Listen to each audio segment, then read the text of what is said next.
안녕하세요. 사연에 빠지다의 DJ 민영입니다. 오늘 사연자는 시작이 어땠든 마지막만은 잘 마무리하고 싶었는데 결국은 다 망쳐버리고 말았다는데요.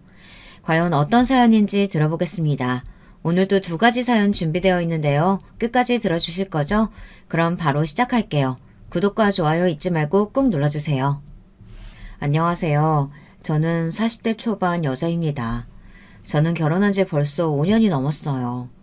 사실 제가 결혼한 지 5년이 넘었다는 사실이 저 스스로도 놀랍기만 합니다. 남편과 한 방에서 한 침대에서 잔 게 몇 번 안 되다 보니 사실 지난 5년 동안 제가 유부녀라는 사실도 깜빡깜빡 하고는 했어요. 결혼 전과 달라진 거라고는 제게 시어머니가 생겼다는 거 말고는 크게 달라진 게 없었거든요. 저랑 같이 사는 남편은 굉장히 자유로운 사람이에요. 결혼 전에는 그런 모습이 좋아 연애도 하고 결혼도 했는데 살다 보니 힘든 순간도 있더군요. 남편은 청담동에 큰 미용실을 운영해요.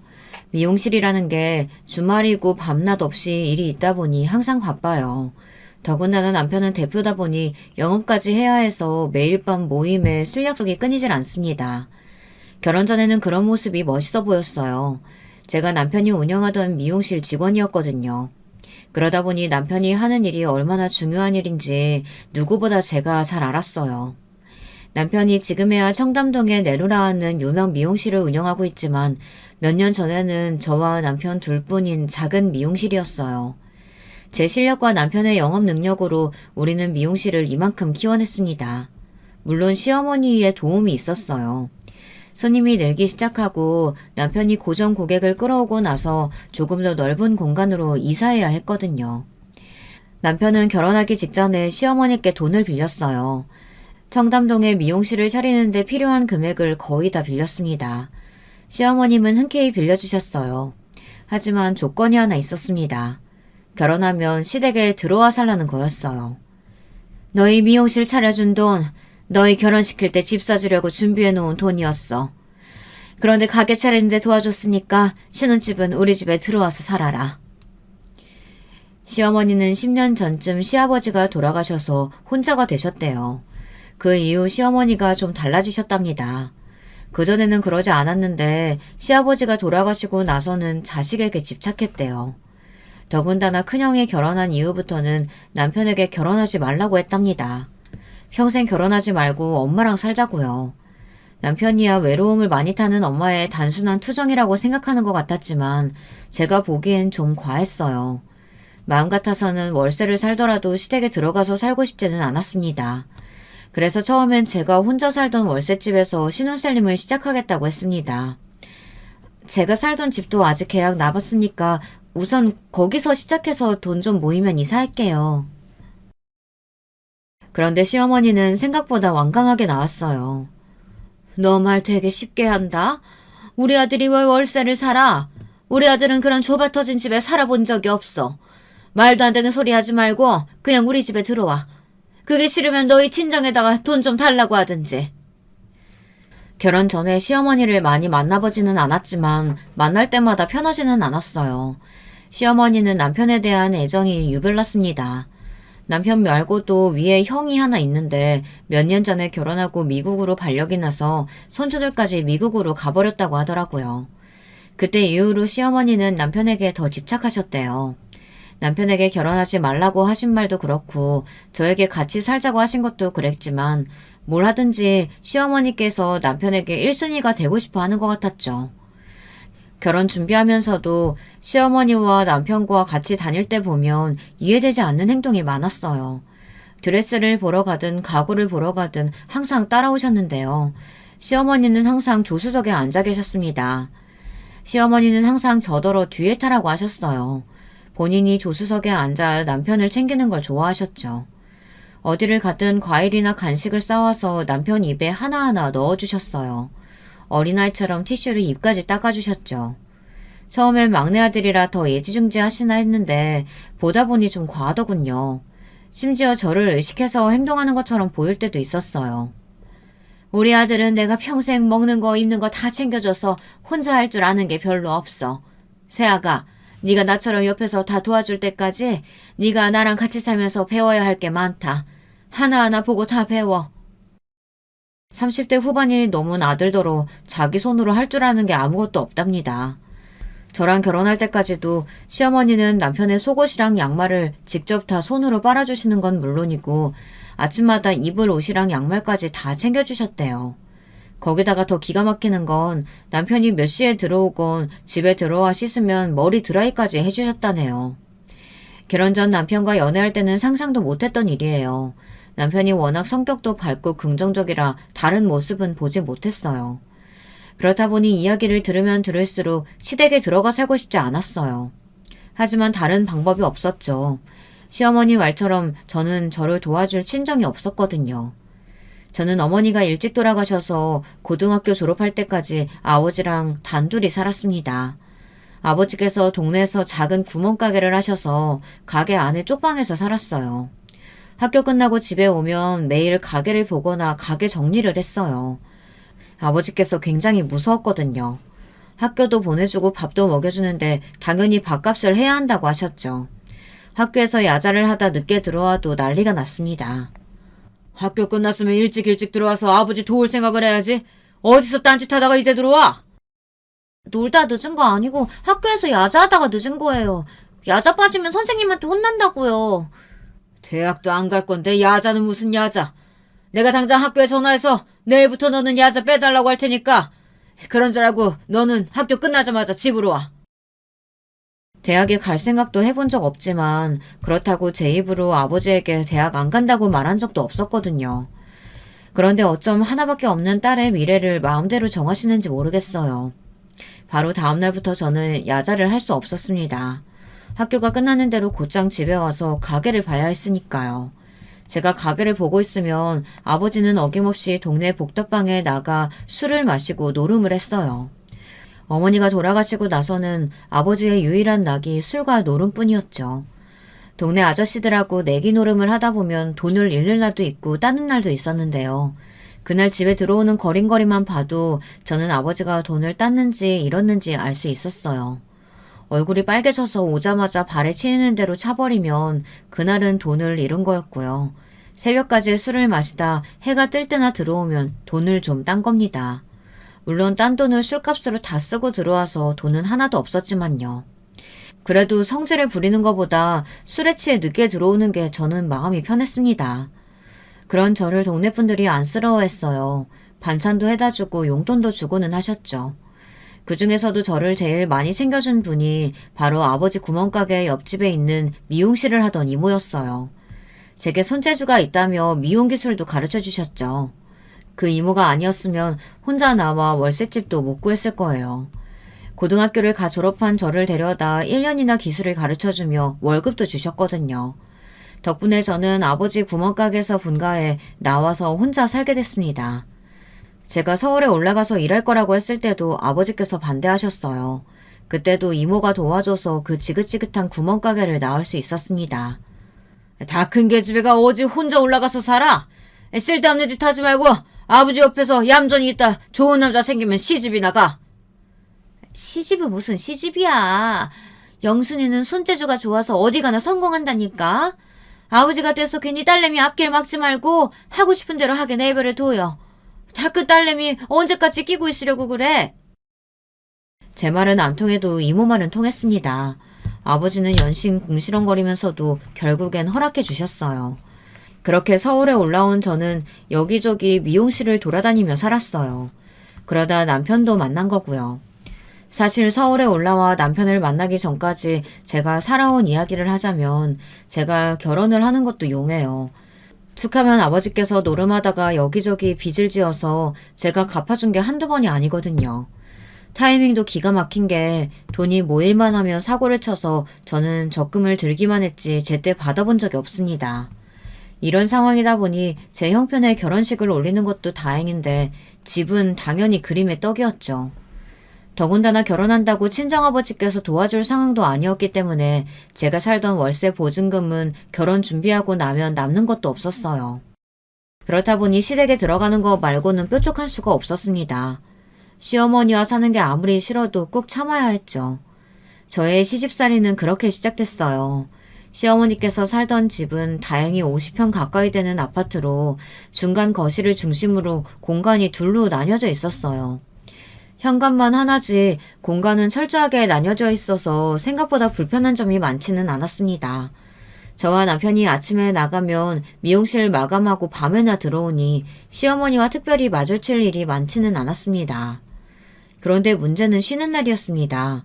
저와 남편은 6일 내내 일하고 하루를 쉬다 보니 쉴 때 아무것도 안 하고 푹 쉬고 싶었어요. 그런데 시어머니께서는 제가 늦잠 자는 꼴을 못 보셨습니다. 아침부터 저희 부부가 쓰는 방 앞에 복도를 왔다 갔다 하며 연신 인기척을 내셨습니다.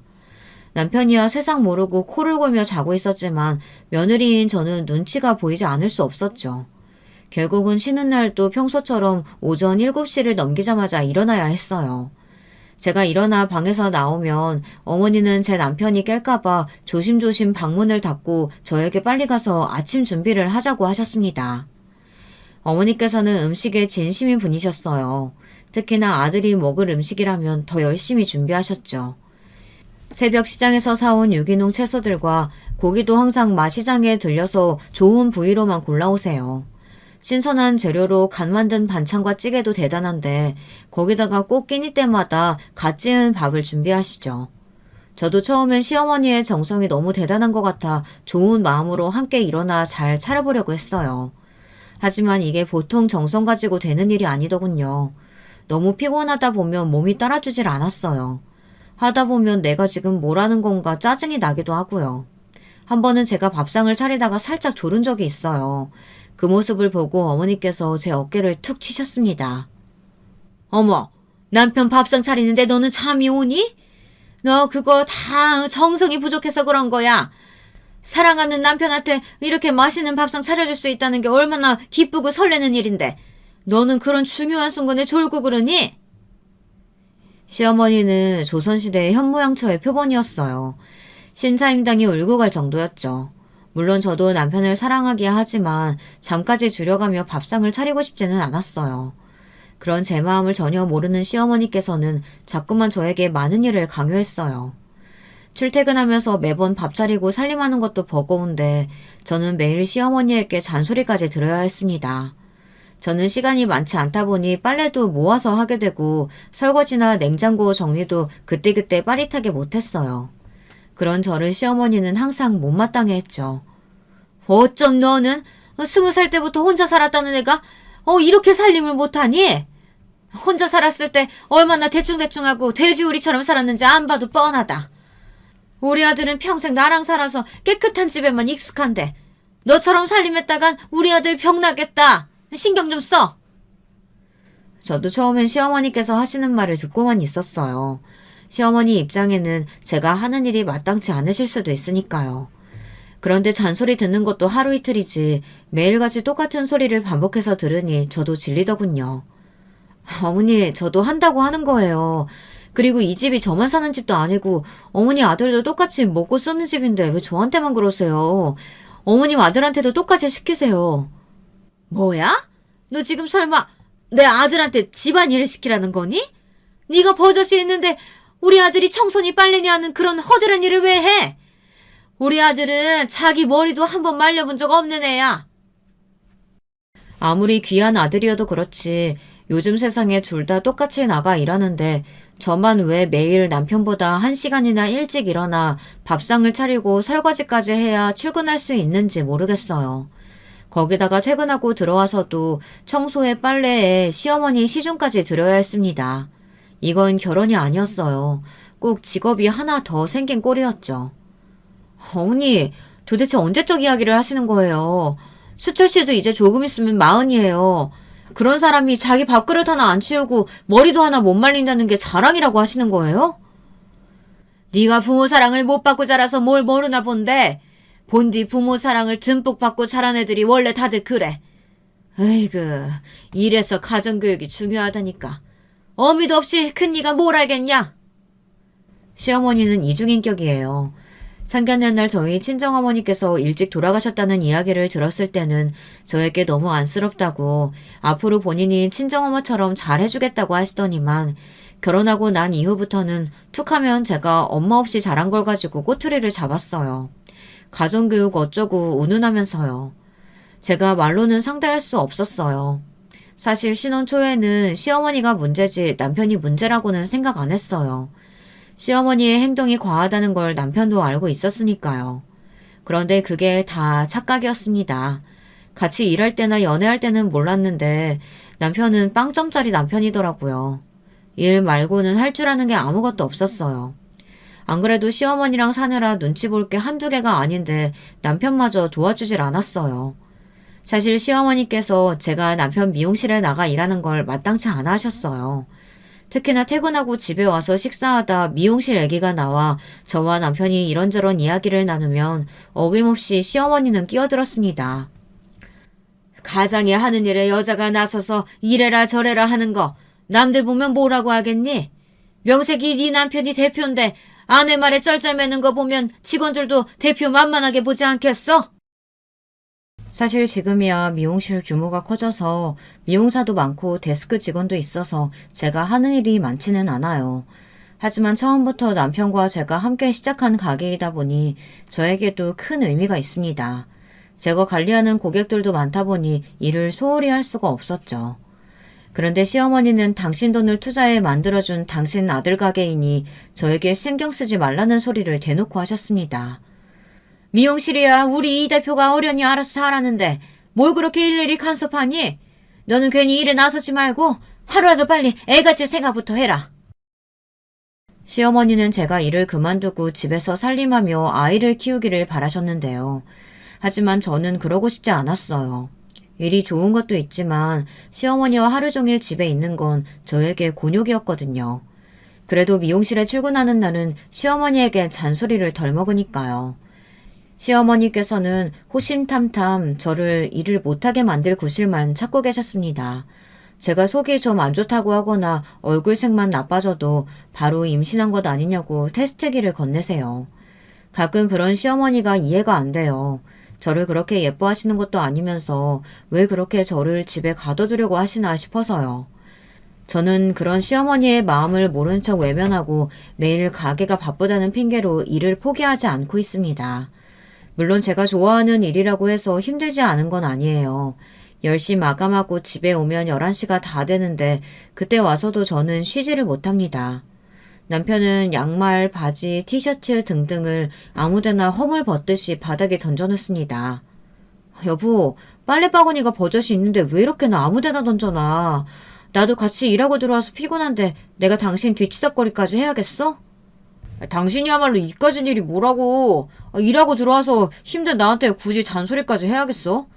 당신 일하느라 힘들다고 나한테 화풀이 하는 거야 뭐야? 남편은 제 말을 전혀 이해하지 못했어요. 내가 당신 어떤 면에 반했는지 알아? 옛날에 미용실에서 같이 일할 때 깔끔하게 정돈해놓는 거 보고 꼼꼼하고 깔끔하다 싶어서 반한 거야. 거기다가 그때는 내가 말 안 해도 커피 타주고 밥 차려주고 알아서 다 해주더니만 결혼하고 나서는 왜 자꾸 일일이 잔소리야? 그게 말이 되는 소리야? 그때는 당신이 상사였고 지금 우리는 부부잖아. 부부는 당연히 서로 도우면서 챙겨야지. 내가 다 알아서 해주면 그게 식모랑 뭐가 달라? 그때였습니다. 시어머니께서 노크도 안 하고 방문을 벌컥 열고 들어왔어요. 어머, 뭐가 이렇게 시끄러운가 해서 와봤더니 새아기, 너 늦게까지 고생하고 들어온 남편을 왜 그렇게 들들 볶아? 우리 아들 스트레스 받게. 시어머니께서 밖에서 저와 남편이 하는 이야기를 다 듣고 계셨나 보더라고요. 시댁살이를 해보신 분들은 다들 아시겠지만 같이 살다 보면 정말 듣는 기가 많다 보니 말 한마디 실수했다가는 아주 이상하고 개념 없는 내대는 거 한순간이었죠. 그날이 그랬어요. 일하느라 하루 종일 고생한 남편 박박 바가지 긁는 이상한 애가 되고 있었습니다. 특히나 시어머니가 가장 예민하게 구시는 집안일을 가지고 남편에게 잔소리를 했으니 더 제가 거슬리셨던 거죠. 양말이든 바지든 네가 가져다가 바구니에 넣으면 되잖아. 우리 아들처럼 큰일하는 애한테 빨래니 청소니 이런 거 가지고 왈구왈구 한다는 게 말이 되니? 어머니, 이건 저랑 남편 간의 일이에요. 어머니가 끼어드실 일 아니라고요. 평소에는 시어머니께서 어차피 제 말을 잘 알아듣지 못하시니 대충 넘어갔지만 그날은 저도 너무 피곤하고 짜증나서 좋게 넘어갈 수가 없었습니다. 양말이든 바지든 빨래바구니에 넣어놓고 정리하는 게 절대 제 일은 아니라는 걸 똑똑히 알려주고 싶었습니다. 얼씨구, 한 집에 같이 살면서 내가 내 아들 일에 끼어들지 못하며 도대체 누가 내 아들 일에 신경 쓴다는 거니? 그리고 너, 그까지 일 좀 한다고 내 아들 앞에서 유세 떨고 싶은가 본데 절대 그런 생각 꿈도 꾸지 마라. 너 없다고 우리 아들 사업 망하지 않아. 어머님이야말로 미용실 좀 차려주셨다고 제 앞에서 유세하시는 건 아니고요. 저도 모르게 속에 있던 마음이 튀어나왔습니다. 당신 그만 안 해? 어이 우리 어머니한테 꼬박꼬박 말댔고요. 어머니 죄송해요. 제가 이 사람이랑 잘 이야기할 테니까 그만 들어가서 쉬세요. 아이 그 아들, 너는 세상에 널린 게 반이 여잔데 조금 더 유심히 찾아보지. 어디서 저런 애를 며느리라고 데리고 왔니? 아휴, 내가 답답해서 제명에 못 산다 못 살아. 시어머니는 답답하다며 본인 가슴을 주먹으로 치며 방을 나갔습니다. 그날 밤 남편과 저는 결혼하고 처음으로 대판 싸웠습니다. 남편은 저에게 별것도 아닌 걸 가지고 일을 키웠다며 소리를 고래고래 지르고 거실에 나가버렸어요. 저는 그러든지 말든지 신경 쓰지 않았어요. 오히려 방문을 쾅 닫고 나가버리는 남편에게 가서 엄마나 꼭 껴안고 자라고 했습니다. 너무 짜증나서요. 한 집에 셋이 함께 사는데 저는 꼭 혼자 사는 것 같았습니다. 오히려 혼자 살 때보다 훨씬 더 외로웠어요. 그래서 더 일을 그만둘 수 없었습니다. 당장 아이라도 생기면 좀 나을 것 같은데 그것 또한 마음처럼 잘 되지 않으니 제가 마음을 둘 곳이 없었어요. 그러던 중 좋은 일이 하나 생겼습니다. 몇 달 전부터 남편이 분점을 하나 더 내고 싶어 했어요. 제 생각도 마찬가지였습니다. 미용실이 워낙 잘 되다 보니 예약제로는 손님을 다 받을 수가 없었어요. 다른 동네에서 일부러 청담까지 오는 손님들도 많았고요. 분점을 내기만 하면 바로 자리를 잡을 수 있을 것 같았습니다. 새로 분점을 내는 건 저나 남편 모두 찬성이었지만 다른 데에서 의견 차이가 좀 있었어요. 남편은 저에게 분점을 맡으라고 했지만 제 생각은 좀 달랐어요. 저도 남편과 함께 미용실을 운영한 지 꽤 되기는 했지만 저는 미용사예요. 손님들을 상대하고 머리를 만지는 사람입니다. 하지만 남편은 다년간의 영업 노하우를 가진 사업가죠. 새로 오픈하는 가게에 남편이 가는 게 맞는다고 생각했습니다. 그런데 남편은 끝까지 우겼어요. 저와 청담점의 오래된 에이스 실장들을 다 데리고 분점으로 가라고 했어요. 청담점에는 지금 스텝으로 있는 직원들을 다 실장으로 승진시키겠다고요. 그래야 직원들 사기도 올라서 분위기가 좋답니다. 저는 이 사람이 웬일인가 싶었어요. 원래 돈 되는 일 아니고서야 직원들 생각하는 사람이 아니거든요. 지금 같이 일하는 실장들도 제가 몇 개월을 졸라야 실장으로 승진시켜주고는 했는데 희한했습니다. 남편도 이제 좀 나이가 들어서 주변 사람들을 챙기나 싶더군요. 청담점이야 이미 자리 잡았지만 성수점은 이제 시작하는 자리인데 고급 인력들이 가서 기반을 싹 다져줘야지. 청담점도 새로운 느낌이 필요하고. 당신 말도 틀린 말은 아닌데 그렇게 되면 청담점 기존의 오래된 단골들이 싫어하지 않겠어? 그러다 단골 다 빠져나가면 어쩌려고 그래. 청담에서 성수 얼마나 걸린다고. 단골들은 다들 당신이랑 실장들 따라서 가게 돼 있어. 당신도 내 영업 능력 믿지? 나 믿어봐. 그리고 당신도 언제까지 남의 머리만 만질 거야. 영업도 해야지. 남편은 거부할 수 없는 제안을 했습니다. 새로 낸 분점 명의를 제 명의로 해주겠다네요. 남편과 살면서 처음 있는 일이었어요. 지금까지 사업은 물론 차를 한 대 사도 항상 자기 명의로만 하던 사람이 웬일인가 싶었죠. 그렇게 해서 남편과 저는 새로 분점을 냈습니다. 그래도 사업은 생각보다 잘 됐어요. 남편 말대로 성수점은 금세 자리를 잡았습니다. 그런데 얼마 뒤 생각지도 못한 문제가 생겼어요. 생각보다 분점이 바빠져서 본점에 제가 신경을 잘 못 썼는데요. 본점 직원들에게 자꾸만 전화가 왔어요. 제가 분점으로 오면서 오래 일한 스텝 중 한 명을 남편이 실장으로 승진시켰는데 그 친구가 영 일을 못하나 봐요. 직원들 원성이 자자했습니다. 실력도 별로고 인성도 부족하다고요. 저는 아무래도 걱정이 돼서 그날 저녁 퇴근하고 남편에게 슬쩍 이야기를 했습니다. 새로 실장됐다는 유정씨 말이야. 나는 참 몰랐는데 사람이 좀 성격에 문제가 있다더라고. 스케줄 자기 마음대로 뒤집는 건 예산일이고 얼마 전에는 다른 실장 고객까지 뺏었었나 봐. 저도 제가 눈으로 본 일은 아니지만 그래도 직원들에게 들은 말이니 남편에게 전달해야 한다고 생각했어요. 남편도 눈치가 빠삭한 사람이니 모르지 않을 것 같아서요. 아, 오 실장? 아, 여자들은 아무튼 잘 나가면 그렇게 세물 낸다니까. 오 실장이 나이도 어리고 경력이 많지도 않은데 단골이 많아. 내가 설마 실력도 없는 직원을 승진시켰겠어? 내가 딱 보고 알았다니까. 꼭 당신 예전이랑 비슷해. 기술도 좋고. 남편이 원래 직원들 칭찬하는 사람이 아닌데 유독 좋게 봤나 봐요. 그럴 만한 실력이 있어서 그런 거니 저에게 신경 쓰지 말라고 했습니다. 다른 직원의 손님을 뺏었다는 것도 그 직원이 실력이 좋아서 손님이 담당자를 바꿔달라고 한 거래요. 그리고 출퇴근 스케줄 문제는 그 직원이 최근에 어머니가 좀 편찮으셔서 돌보느라 그런 거랍니다. 내가 언제 직원들 스케줄 바꿔주고 그러는 사람이야? 어린 친구가 혼자 일하랴고 어머니 돌보랴 고생하는 것 같길래 내가 좀 도와줬어. 앞으로 우리 미용실에 당신처럼 중요한 직원 될 텐데 그 정도는 배려해야지. 남편은 참 계산적인 사람입니다. 절대 도움이 안 될 사람한테 배려를 했을 리 없어요. 저는 남편 말을 믿었습니다. 새로 승진한 직원이 그만큼 실력이 있는 사람이라고 남편이 알아본 거라고 생각했죠. 제가 분점으로 오고 나서 좋은 게 남편과의 사이도 좋아졌습니다. 사실 그전에는 하루 종일 붙어 있다 보니 일도 가정에서도 부딪히는 일이 많았어요. 그런데 일터가 분리되니 항상 서로를 걱정하고 챙기게 됐습니다. 남편은 절대 저한테 밥은 먹었냐, 퇴근은 몇 시야 하냐 묻는 사람이 아닌데 제가 분점에 와서는 그렇게 수시로 전화랑 문자를 해요. 집에 몇 시에 들어가는지, 본점에는 오지 않는지 수시로 확인합니다.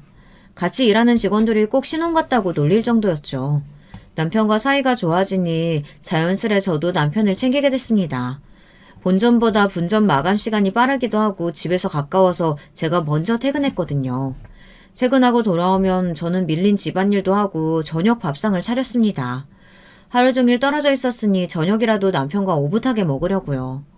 그런데 마음을 곱게 쓰려고 해도 저를 방해하는 사람이 있었어요. 바로 시어머니입니다. 저더러 항상 집안일 밀리지 말라고 남편 밥상 좀 차리라고 잔소리할 때는 언제고 막상 제가 알아서 하니 그게 또 마음에 안 드시나 봅니다. 제가 저녁 밥상을 미리 차려놓고 남편을 기다리면서 화장실에서 손빨래를 하고 있었어요. 그런데 그런 제 모습을 시어머니께서 빤히 바라보고 계시더군요. 이래서 돈이 무서운 거다. 그전에 내가 그렇게 남편 속옷이랑 양말은 꼭 손으로 빨라고 했을 때는 들은 척도 안 하더니만. 우리 아들이 분점 내주자마자 태도가 그렇게 달라지는 거냐?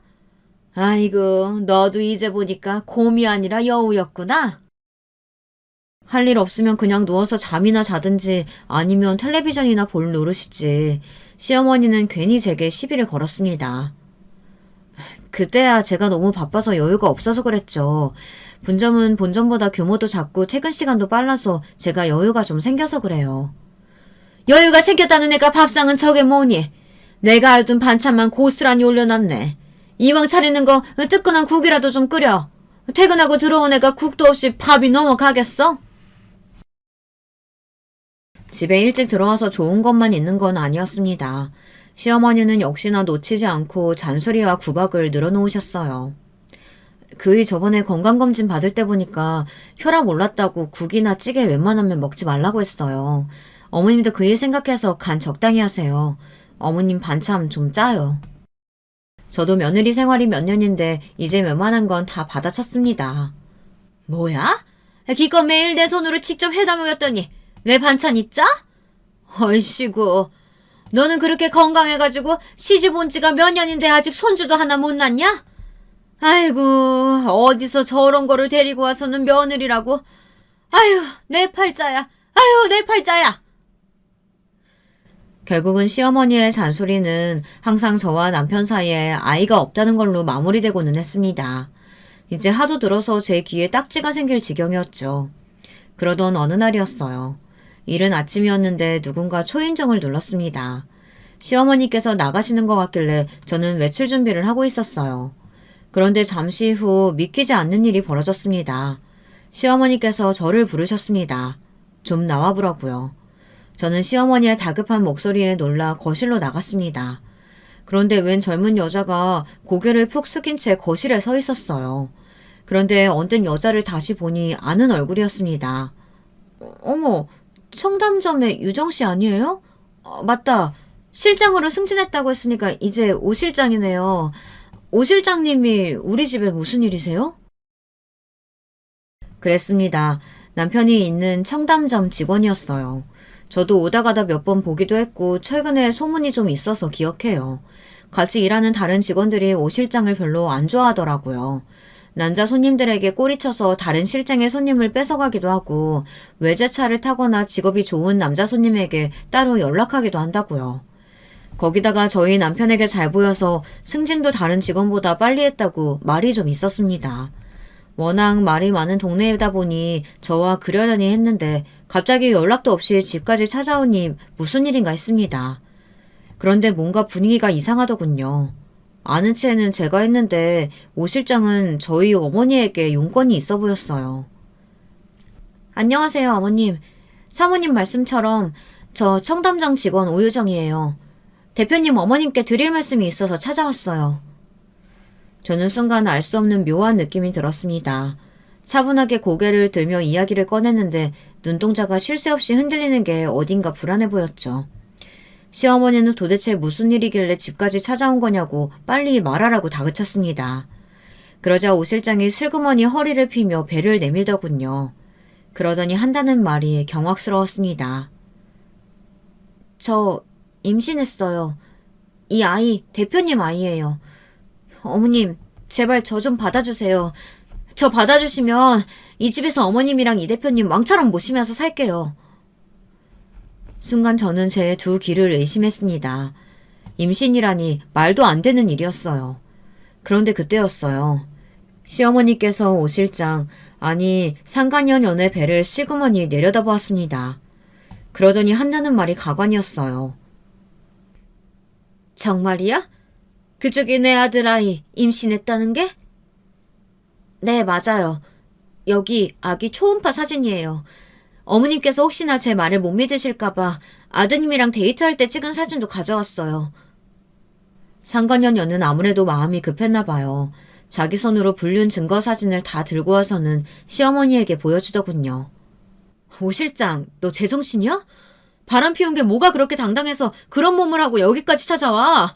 그것도 혼자서. 너 임신한 거 그 인간한테도 말했니? 임신 사실 알자마자 이쪽부터 온 거예요. 저도 더는 못 기다리겠어서요.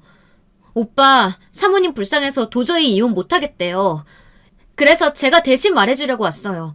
사모님, 제발 이혼 좀 해주세요. 우리 정말 사랑해요. 저는 오빠랑만 살 수 있으면 뭐든지 할 수 있어요. 애까지 생겼는데 사모님이 물러나는 게 맞잖아요? 저 어린 년 입에서 오빠 오빠 소리가 나오는데 어이가 없어서 말문이 다 막히더군요. 더 기가 막힌 건 제 남편을 진심으로 사랑한답니다. 정말인지 웃음이 절로 나오더군요. 최근에 남편이 좀 이상하기는 했습니다. 옛날에도 워낙 밖으로 돌고 저에게 자상하지는 않았지만 바람 피운다는 느낌은 없었거든요. 그런데 최근 몇 개월 사이에 남편이 저녁만 되면 핸드폰을 붙들고 살았어요. 전화만 오면 흠칫 놀라 나가서 받고는 했고요.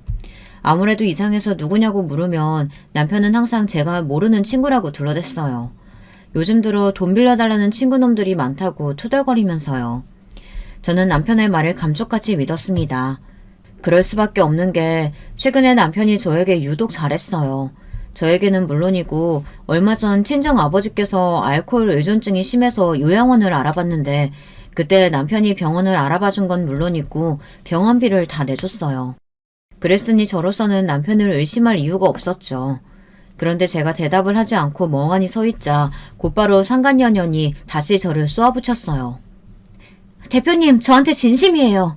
벌써 만난 지도 1년 넘었다고요. 거기다가 저 실장으로 승진시켜주려고 사모님이랑 다른 실장들 다 분점으로 보내버린 거예요. 그뿐인 줄 알아요?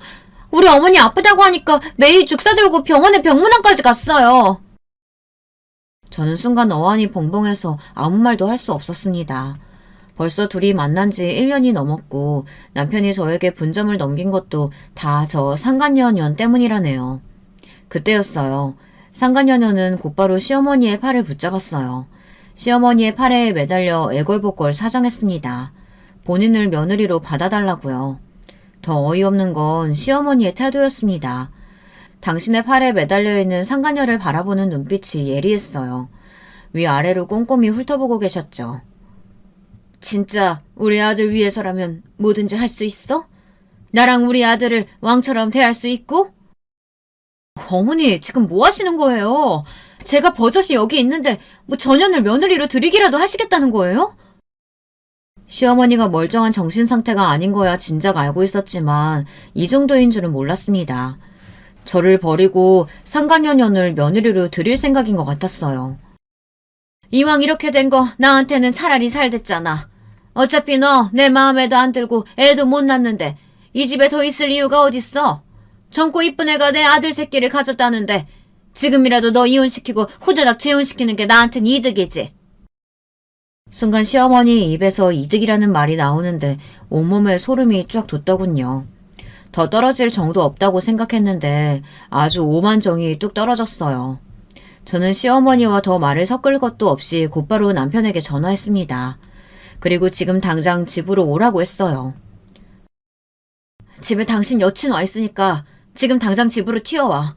안 그럼 지금 바로 내 변호사 부를 거니까. 으이그 저거 남편한테 말하는 꼬라지 좀 봐라. 마누라가 저러는데 어떤 남자가 좋다고 하겠어? 나 같아도 바람 피우지. 시어머니가 하는 말에 저는 순간 꼭지가 돌아버렸습니다. 아들이 바람을 피워서 상간녀한테 애까지 임신시켰다는 소리를 듣고도 어떻게 저렇게 뻔뻔할 수 있을지 모르겠어요. 아무리 양심이 없어도 그렇지 제가 이 집 며느리로 살아온 세월이라는 게 있는데 저렇게 모질게 구는 꼴을 보니 저도 참을 필요가 없겠더군요. 이 인간 오면 자기 입으로 말하게 하려고 했는데 안 되겠네요. 내가 그냥 이야기해야지. 좋아요. 그러니까 어머님은 지금부터 제가 아니라 저기 있는 전현을 며느리로 생각하시겠다는 거죠? 그럼 지금 이 순간부터 저는 어머님 며느리 아닙니다. 뭐래? 애도 못 낳는 주제에 어디서 건방지 소리 하고 있어? 제가 그렇게 내가 애를 가질 수 없어서 애를 안 낳는 게 아니라고 몇 번이나 말했는데도 시어머니는 자기 마음대로 제가 애를 못 가는 것처럼 구박했어요. 저런 막무가내의 행동이 지긋지긋했습니다. 그래서 제가 저 개념 없는 아줌마의 정신을 번쩍 깨워주기로 했습니다. 아줌마, 정신 차리세요. 전혀 뱃속에 있는 애 아줌마 손자 아니에요. 왜냐면 아줌마 아들 무정자증이거든요. 씨 없는 수박이라고요. 순간 집안에 정적이 흘렀습니다. 그리고 잠시 생각에 잠겨있던 시어머니께서 말도 안 된다며 제게 달려들었어요. 제게 거짓말하지 말라고 멱살을 잡았습니다. 애를 못 낳는 건 넌데 왜 자기 아들에게 말도 안 되는 소리를 하냐고요. 저는 기가 막혀서 힘없이 제 멱살을 잡은 시어머니를 미쳤습니다. 그러고는 똑똑히 한 번 더 말해줬어요. 야 상간녀, 네가 말해. 네 뱃속의 새끼 이 집 핏줄 아니잖아. 네가 뭘 모르나 본데 이 집 대단하신 아드님께서 무정자증이야. 내가 병원에서 직접 들었다니까? 그때였어요. 얼마나 마음이 급했는지 남편이 우당탕탕 신발을 벗어던지고 집에 들어왔습니다. 그러고는 거실에 버젓이 서 있는 상간녀를 보고 놀라서 황급히 제 앞에 무릎을 꿇었어요. 그러더니 한다는 소리가 가관이었습니다. 여보, 나 아니야. 당신도 오 실장 알잖아. 나 당신 두고 절대 바람 피우고 그럴 사람 아니야. 남편은 뒤늦게 나타나 뒷북을 시원하게 쳤습니다. 절대 바람이 아니라고 우기면 끝날 일이라고 멍청하게 생각했나 봐요. 그 순간 시어머니께서 무릎을 꿇고 앉은 남편에게 달려갔습니다. 아들, 너 똑똑히 말해봐. 너 정말 무정자증이야? 전혀 말이 사실이냐고! 어머니가 그걸 어떻게... 여보, 설마 당신이 말했어? 그거 우리 평생 비밀로 하기로 했잖아. 그랬습니다. 저와 남편이 결혼한 지 한참 됐는데도 아이가 생기지 않으니 시어머니께서는 걱정이 이만저만이 아니었어요. 제가 나이가 많아서 애가 생기질 않는 것 같다며 그렇게 구박을 하셨거든요. 그래서 작년에 남편과 난임센터에 다니며 이런저런 검사를 했습니다. 그런데 병원에서 말도 안 되는 소리를 듣게 됐어요. 저는 아무런 문제가 없는데 남편에게 문제가 있답니다. 남편이 선천적 무정자증이라네요. 남편은 진단을 받고도 인정하지 않아 몇 번이나 다시 검사를 받았어요. 하지만 검사 결과는 같았습니다. 만약 임신을 원한다면 시험관 수술을 해야 하는데 그 가능성도 희박해서 저와 남편은 아이를 포기하기로 한 거예요. 사실 당시에 저도 남편의 무정자증 진단을 듣고 너무 힘들었어요. 남편이 알고도 저를 속인 게 아니라 뒤늦게 결혼 이후 알게 된 사실이니 저도 남편을 원망할 수가 없었거든요. 저도 무조건 아이를 낳겠다고 계획한 것은 아니었지만 그래도 남편과의 사이에서 아예 아이를 가질 수 없다고 생각하자 마음이 무거웠습니다.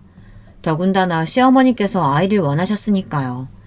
남편은 무정자증이라고 진단을 받고 난 뒤 자신감이 현저히 떨어졌어요. 저를 대하는 것도 전과는 달라졌고요. 그래서 남편이 무정자증이라는 사실은 저만 알고 있기로 했습니다. 아들이라면 끔찍하신 시어머니께서 알게 되시면 아마 저보다 더 힘들어하실 거라는 걸 알았으니까요. 그래서 시어머니께는 그냥 아이를 안 낳기로 했다고 말씀드렸던 건데 시어머니는 그때부터 제가 아이를 못 가져서 못 낳는 걸로 몰아가더군요. 저는 안 그래도 속상한데 시어머니까지 그러시니 그냥 애써 모른 척 외면하고 살았던 거예요. 시간이 지나면 자연스레 괜찮아지겠지 기대하면서요. 남편이 저에게 미안해하는 것도 싫어서 애써 티내지 않았습니다. 그런데 그런 저를 배신하고 바람을 피우다니요. 도저히 용서할 수가 없었습니다. 아이고, 그럼 정말 전혀 뱃속에 있는 애가 네 애가 아니라는 거야? 아이? 아이라니, 오 실장, 너 임신했어? 어떡해? 남편은 임신이라는 소리를 듣자마자 눈이 휘둥그레졌습니다. 당연한 일이었죠. 바람이 피우는 동안 둘이 얼마나 서로 애틋하고 좋았겠어요. 그런데 오 실장 년이 지금까지 한 게 다 연기이고 본인을 기만한 행동이었다는 사실을 알게 됐으니 배신감이 어마어마했겠죠. 지금의 저처럼요. 아이고, 이걸 어쩌나? 그러게 저 어린애가 당신을 진심으로 사랑하는 줄 알았어? 유정이 쟤 잘생긴 손님들 번호만 따고 다니는 애야. 너무 뻔하잖아. 당신 돈이 욕심났던 거지. 난 여기서 빠져줄 테니까 둘이, 아니 세 분이 알아서 정리 잘 하세요.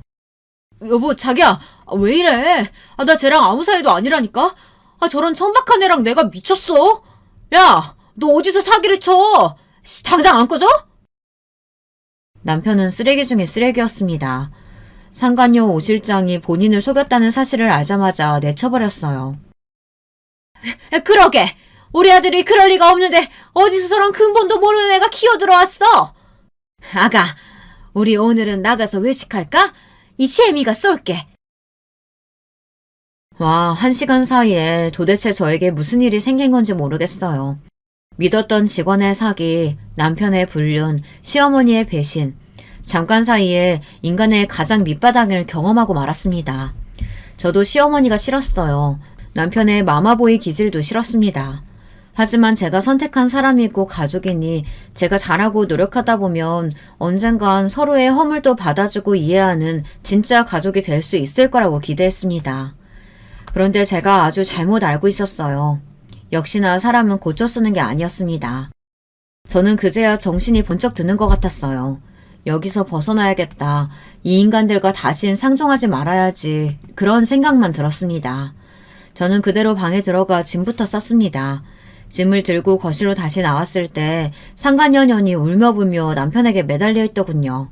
남편은 마치 더러운 오물을 뒤집어 쓰기라도 한 것처럼 상간녀를 매몰차게 밀었어요. 시어머니는 마치 쓰레기를 치우듯 그런 상간녀를 끌고 밖으로 나갔습니다. 상간녀는 자기한테 어떻게 이럴 수 있냐고 버텼지만 소용없었습니다. 그 모습을 보는데 이제는 웃음도 나오질 않더군요. 저는 뒤도 안 돌아보고 거실을 가로질렀습니다. 조만간 이혼 서류 보낼게. 다음엔 법정에서 봐. 여보, 왜 이래? 나 당신이랑 못 헤어져. 남편은 끝까지 구질구질했습니다. 집을 나가려는 제 앞을 가로막으며 못 나가게 했어요. 저는 인상이 저절로 구겨졌습니다. 이 정도로 부끄러운 줄도 모르는 인간이랑 지금까지 산 건가 사무치게 후회가 됐어요. 저는 너무 화가 나서 남편의 얼굴에 가래침을 모아 콱 뱉어버렸어요. 그때 상간녀를 해결하고 들어온 시어머니가 달려와 난리를 쳤습니다. 아무리 그래도 귀한 남편 얼굴에 침을 뱉냐고요. 귀하기는 얼어 죽을. 쓰레기에 침 좀 뱉었다고 뭐 더 더러워지겠어요? 어차피 이미 구린내가 진동하는데. 저는 그대로 거지 같은 시댁을 나와버렸습니다. 캐리어를 끌고 내려가는데 그 어떤 날보다 속이 다 시원하더군요. 이럴 줄 알았으면 진작 나올 걸 그랬어요. 그날 이후 어떻게 됐냐고요? 사실 저는 그 전과 다르지 않게 살고 있어요. 물론 시댁에서 나와 작은 원룸을 구해 살고 있습니다. 원룸이라도 혼자 사니 마음이 편해서 전보다 훨씬 더 행복해요. 일도 전보다 더 잘 되는 것 같고요. 하지만 그 집을 나온 이후로 고민이 많아 사연을 보내게 됐습니다. 남편과의 이혼 소송은 거의 다 끝나가요. 문제는 재산 분할 문제입니다. 새로 낸 성수점이야 제 명의로 되어 있으니 당연히 제 거였죠. 그런데 저는 청담 정도 갖고 싶었습니다.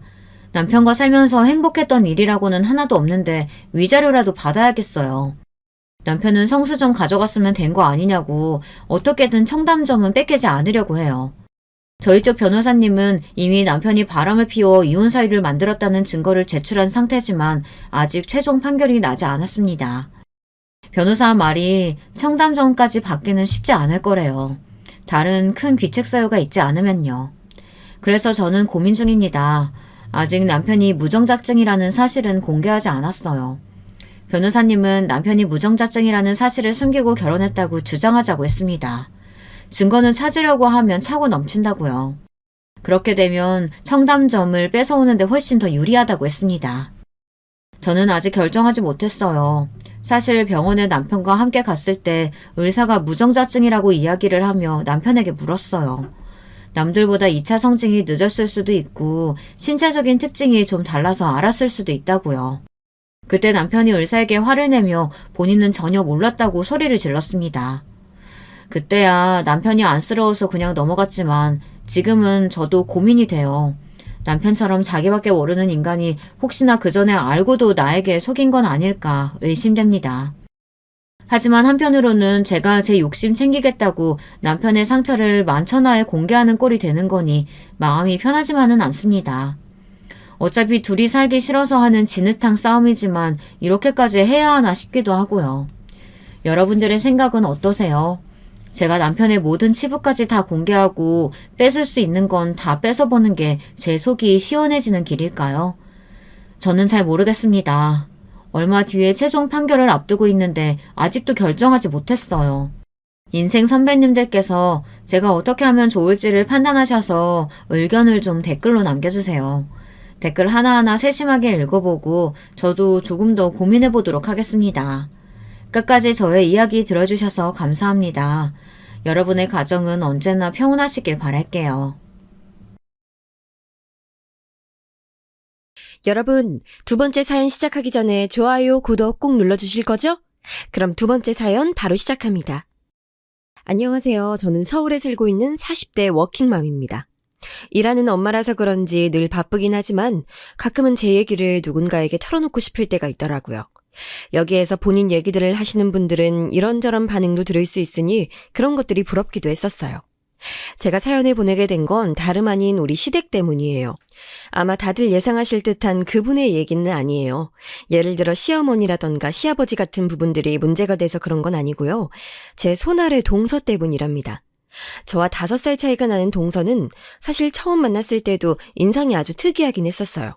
정말 고생 한번 안 해본 예쁜 아가씨 같기도 했지만 뭔가 말투도 되게 당돌했었거든요. 아, 안녕하세요. 저기 민우 씨 형님 부인분? 언니? 아, 뭐라고 불러야 되지? 자기야, 민우 씨, 나 뭐라고 해야 돼? 알려줘 얼른. 천만담의 호칭도 제대로 생각지 않고 대충 저렇게 말을 하는 거예요.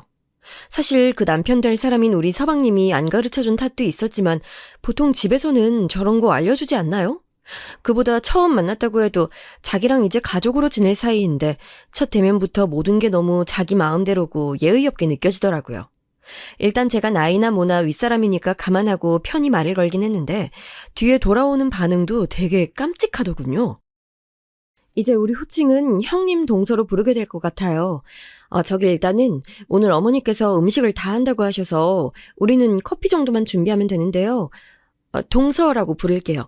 동서가 커피 준비할래요? 제가 과일 좀 사왔으니까 요거 깎아둘게요. 제 딴에는 동서에게 이런저런 부담을 처음부터 주고 싶지 않아서 배와 사과 같은 과일 깎는 건 제가 하겠다고 했거든요. 동서는 편안하게 물 끓이고 커피 타두는 정도만 하면 되니까 별일 아니라고 생각했어요. 근데 대답을 들어보니 저도 모르게 슬쩍 얼굴이 굳는 거예요. 아, 커피요? 네? 근데 저 커피 못 마셔요. 커피 마시면 잠 못 자고 숨 헐떡거리고 얼굴 빨개지거든요.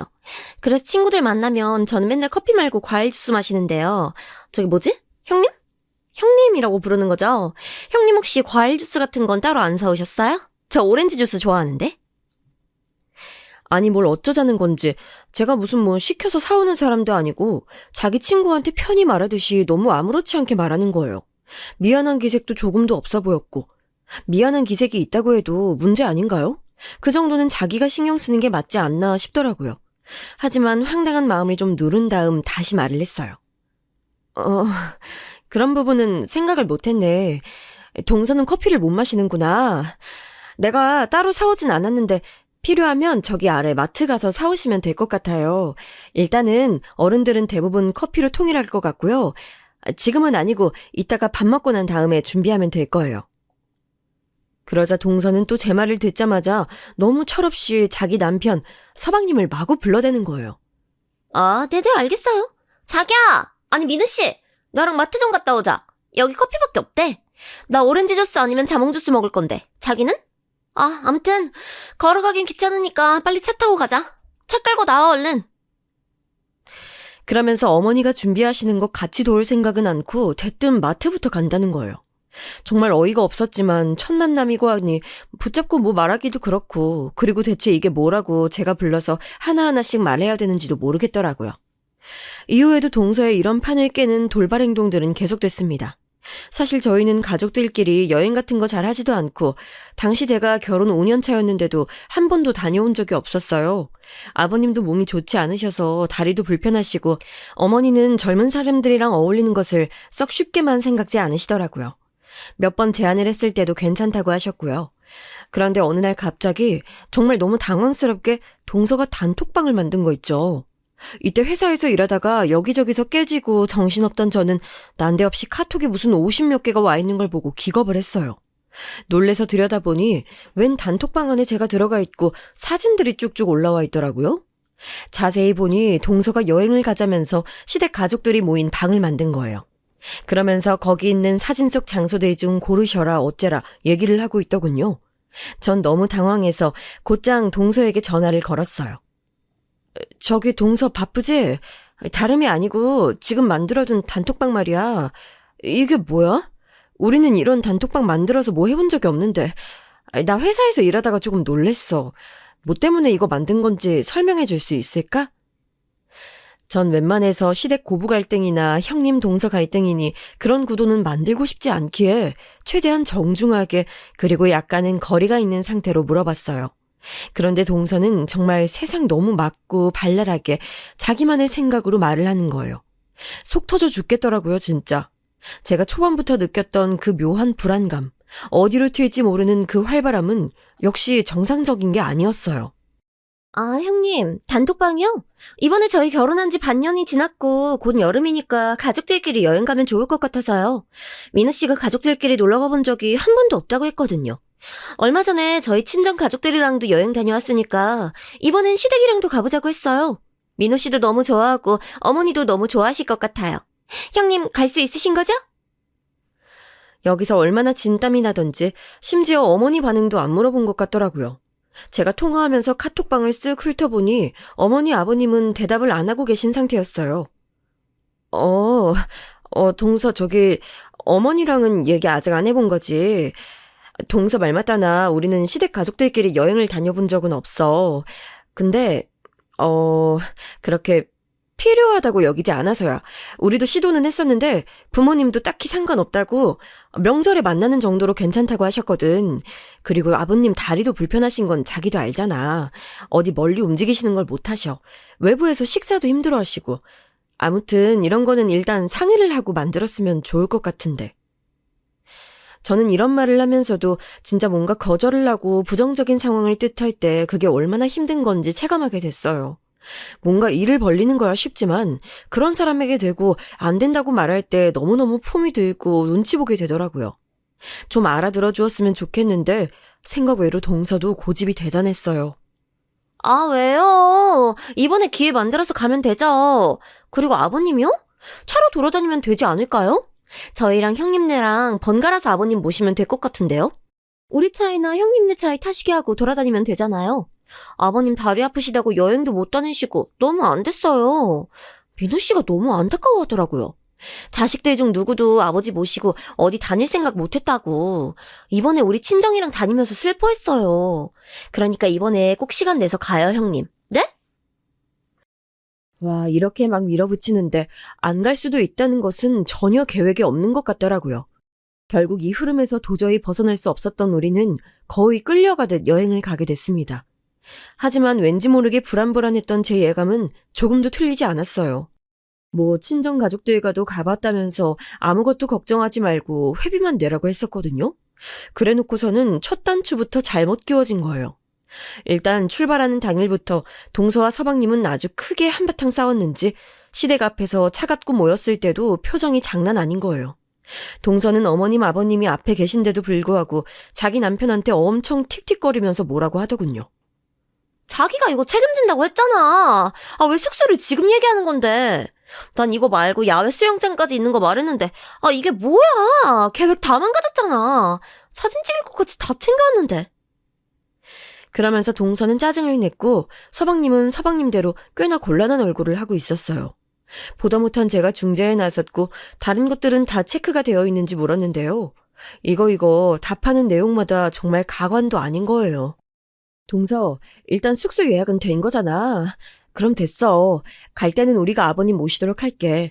차에 자리가 한 좌석밖에 없긴 하지만 돌아올 때는 동선에 모시면 되겠어. 그리고 가서 다닐 때에도 그때그때 다르게 어머님이나 아버님 각각 모시면 될 것 같고 이제 슬슬 출발해야 되지 않을까? 그러자 동서는 그제야 울 것 같은 얼굴로 저에게 이건 아니라고 말을 하는 거예요. 와, 진짜 하늘이 노래지더라고요. 어? 우리가요? 저희 차에 짐 많아요. 엄청 많은데? 사진 찍으려고 카메라도 비싼 거 들고 왔고 튜브랑 이것저것 다 실어야 돼요. 형님네 차에 어머님 아버님 다 타면 안 돼요? 아, 수정이 때문에 안 되나? 애기니까 가운데에 두고 양쪽에 어른들이 타면 되잖아요. 아, 이때 정말 얼마나 어질어질하던지 그대로 한켠에 주저앉을 뻔했어요. 저희는 사람이 셋인데 짐이 없겠냐고요. 그리고 애를 뒤에 태우느라 베이비시트 때문에 한 좌석밖에 남지 않거든요. 동서는 그런 것 따위 전혀 안중에도 없어 보였어요. 저기 동서, 수정이 베이비시트에서 자리가 한 개밖에 안 남아. 그리고 이건 여행 계획할 때에도 처음에 했던 얘기 아니야?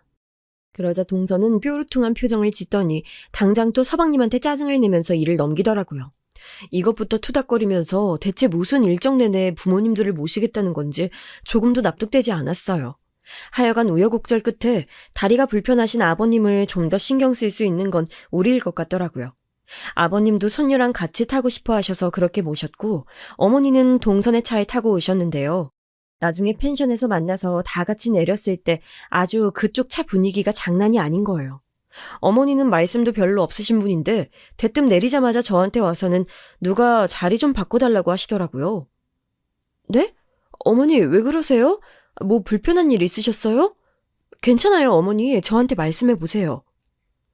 어머니는 제 눈치를 쓱 보시더니 아직도 차에서 내리지 않는 동선의 부부를 내버려두고 저를 구석진 곳으로 데리고 가시더군요.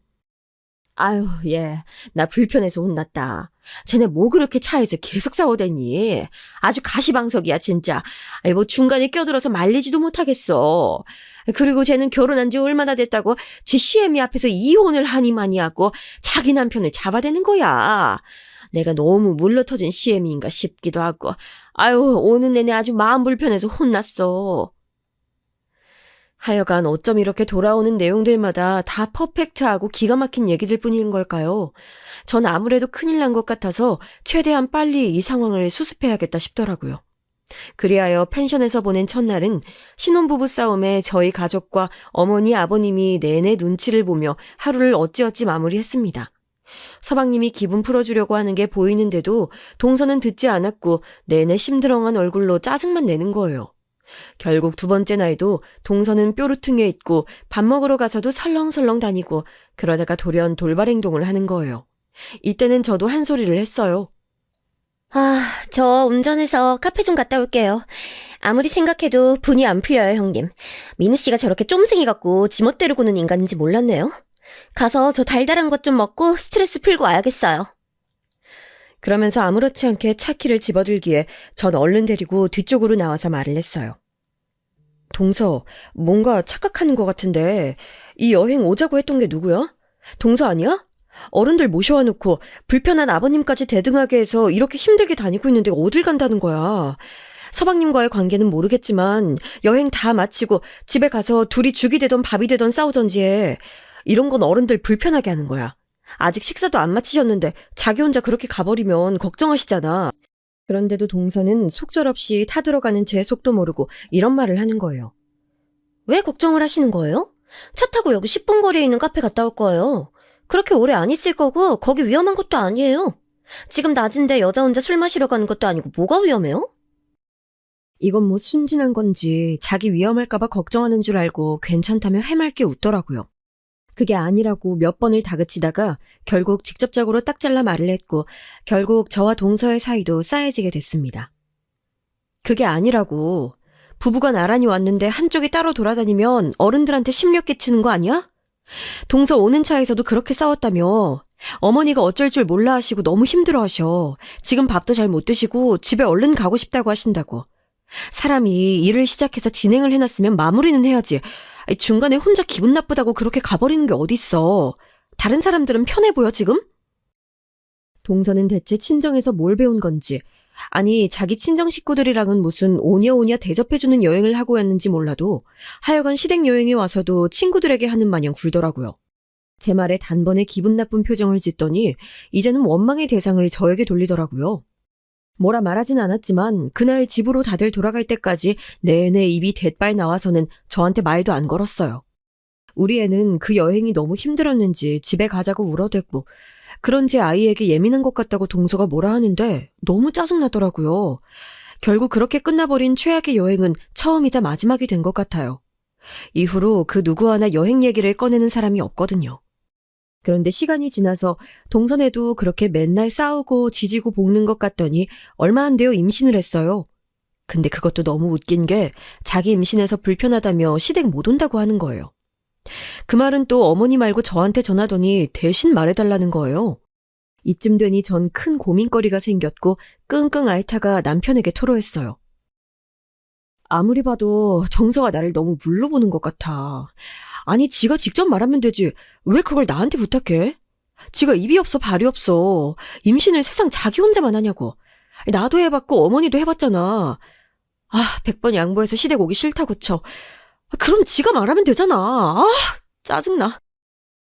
남편은 제 말을 듣더니 중간에서 너무 머리가 아팠던 모양이에요. 어쩌지 이거. 민우한테 말해서 재수씨 단속 좀 하라고 해야 하나? 보다 나도 계속 이런 걸 보고 있으려니 마음이 별로야. 저번에 여행 가보니까 엄마 아버지한테도 너무 앵앵거리면서 말을 은근히 함부로 하더라고. 이때 들어보니 남편도 적잖게 불만이 있었던 것 같아서 그냥 저도 그럭저럭 참고 있었어요. 그런데 일단 어머님께 말은 전해야 될 것 같아서 연락을 드렸는데 그 와중에 완전 의외의 소식을 듣게 된 거예요. 이래서 어머니는 그냥 참고 계셨나 싶기도 하고 하여간 해결된 것 없이 전 더 복잡한 상황에 놓이게 됐습니다. 큰애야, 그러지 말고 작은 애랑 좀 거리를 두고 신경 쓰지 마. 한동안 얼굴 안 보면 그만이잖아. 지금 보니까 민우가 직장 사정이 안 좋아. 그런데다가 애도 생겼고 안 그래도 싸우던 애들이 생활도 넉넉지 않으니 자꾸 싸우게 되나 봐. 그 와중에 시댁 와서 여러 사람 보고 뭐가 좋겠어. 저번에 너한테도 돌려서 야단 맞고 했다면서. 그럼 그냥 냅두자. 나도 사실 걔 오면 불편하다. 보아하니 이런 사정이 있었다고 하더군요. 집안 형편이 썩 좋지 않고 부부 사이도 순탄치 않은데 또 덜컥 애기는 생긴 거예요. 신혼부부고 애기가 찾아온 내용은 축복이니까 그냥 그 부분만 좋게 생각하기로 했어요. 그리고 우리는 한동안 거리를 두게 됐습니다. 하지만 이후로 어머니도 무릎 쪽이 안 좋아지셔서 수술을 하게 되셨는데요. 이때 동서는 정말 코빼기도 비추지 않더라고요. 어머니가 많이 힘들어 하시던 터라 저도 되게 바쁠 때였는데 어쩔 수 없이 얼마간은 제가 반찬도 해다 드리고 사드리기도 했거든요. 며느리가 둘이 있음에도 큰일이 있을 때 결국 부담은 나 혼자 하고 있다는 사실이 참 버겁게 느껴졌어요. 어쩌면 이런 부분은 제가 생각을 조금 바꾸면 될 일일지도 몰라요. 애초에 며느리는 나 하나밖에 없었고 동서란 사람은 없는 것이다. 이렇게 생각해두면 좀 나을 수도 있는 일이죠. 근데 그렇지 않았던 게 동서는 꼭 자기가 필요할 때는 불러대거든요. 다름 아닌 그 집 딸내미 돌잔치에는 또 우리 모두를 다 부른 거 있죠. 그러면서도 어머니한테 엄청 울면서 볼멘 소리를 해댔나 봐요. 어머니는 아프신 와중에도 또 어쩔 줄 몰라 하시다가 저한테 상담을 하셨고요. 어머니, 그러니까 동서가 어머니한테 돌잔치할 비용을 보태달라고 했다는 거죠? 아, 진짜 기가 막히네. 아니, 얼마나요? 어디서 할 건데 돈을 달라는 거예요?